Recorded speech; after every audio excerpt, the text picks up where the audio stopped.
ఉత్తముల్ని గంగతో సమానంగా అభివర్ణిస్తూ ఉంటారు. దీనికి సంబంధించి ఏ గ్రంథంలో చెప్పబడింది? సాధారణంగా లోకంలో జిస్ దేశ్ మే గంగా బెహతి హై మే ఉస్ దేశ్ కా వాసి హూ. ఈ దేశంలో గంగ పుట్టింది, ఆ గంగ ఉన్న దేశంలో నేను నివసిస్తున్నాను అని ప్రతి వాళ్ళం కూడా గర్వంగా చెప్పుకుంటాం. గంగ అంత పవిత్రమైన నది ఇంకొకటి లేదు. మరి అటువంటి గంగ కంటే కూడా ఉత్తముడు గొప్పవాడు, మంచి నడత కలిగినవాడు. అందున ఈ కార్తీక మాసంలో శివకేశవులనిద్దరినీ కూడా స్మరిస్తూ నిష్ఠగా ఎవడైతే ఉంటాడో అతను ఉత్తముడు. అటువంటి ఉత్తములు గంగ కంటే కూడా చాలా గొప్పవారు. ఎట్లా, ఏ విషయంలో? ఎవరన్నా మామూలు వాళ్ళు చెప్పారండి ఈ విషయం అంటే, భాగవతం లాంటి పరమ పవిత్రమైనటువంటి గ్రంథంలో వ్యాస భగవానుడు చెప్పాడు ఈ మాట. అందువల్ల దీన్ని మనం అందరం కూడా శిరసావహించవలసిందే, అంగీకరించవలసిందే. ఏ సందర్భంలో చెప్పారంటే వ్యాస భగవానులు భగీరథ ప్రయత్నం అని మనందరికీ తెలుసు. భగీరథుడు గంగని తన పితరులకి మోక్షం కలిగించాలి అని చెప్పే ఉద్దేశంతో నానా కష్టపడి గంగని ఆకాశం నుంచి భూమికి తీసుకొని వచ్చేటువంటి సందర్భంలో గంగ భగీరథుణ్ణి ఒక ప్రశ్న వేస్తుంది. నన్ను భూమికి తీసుకొని వస్తున్నావు, నాకు చిన్న ప్రశ్న ఉంది.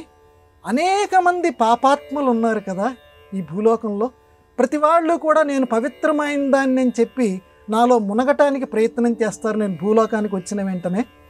మరి అంతమంది పాపాలు నాలోకి వచ్చేసేస్తే నేను ఎలా సహించగలను?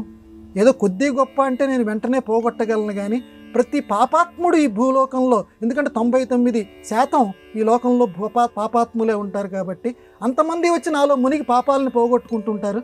అన్ని పాపాలని నేను మోయగలనా, నేను భరించగలనా? నాలో ఉన్నటువంటి ఆ పాపాలన్నీ తొలిగే మార్గం ఏది అని భగీరథుడిని అడుగుతుంది గంగ. అడిగితే భగీరథుడు జవాబిస్తాడు, అమ్మా ఈ విషయంలో నువ్వేమీ ఆలోచన చేయనవసరం లేదు. మా భూలోకంలో ఉత్తములు ఈ కార్తీక మాసం లాంటి పవిత్రమైనటువంటి నెలలో శివకేశవులనిద్దరినీ చక్కగా పూజ చేస్తూ ఇతరులకి తనకున్నటువంటి సంపదని పంచిపెడుతూ ఉత్తముల నడవడికని కలిగినటువంటి చాలా నిష్ఠాగరిష్ఠులు చాలామంది ఉంటారమ్మా.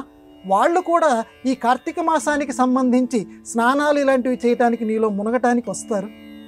అలాంటి ఉత్తములు మునిగినప్పుడు ఏదైతే పాపాత్మలతో యొక్క పాపంతో నిండిపోయి ఉన్నావే నువ్వు, ఆ పాపాత్మల పాపం అంతా కూడా తొలగిపోతుందమ్మా. ఎందుకంటే ఉత్తములు అంత గొప్పవారమ్మా.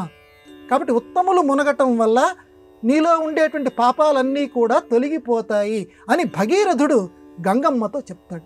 అంటే ఇక్కడ వ్యాఖ్యానం ఏం చేశారంటే, మరి గంగ యొక్క పాపాలనే పోగొట్టగలుగుతున్నారు అని అంటే గంగ కంటే కూడా ఉత్తములు చాలా గొప్పవారు అని ఈ సంఘటన ద్వారా వ్యాస భగవానుడు చెప్పాడు. అంటే ఉత్తములంటే మళ్ళీ చెప్తున్నాను, ఉత్తమమైనటువంటి నడవడిక జీవితంలోనూ మనస్సులోను త్రికరణ శుద్ధిగా చేసిన పుణ్యం అని చెప్పి అన్నమాచార్యులు చెప్పారు చూడండి.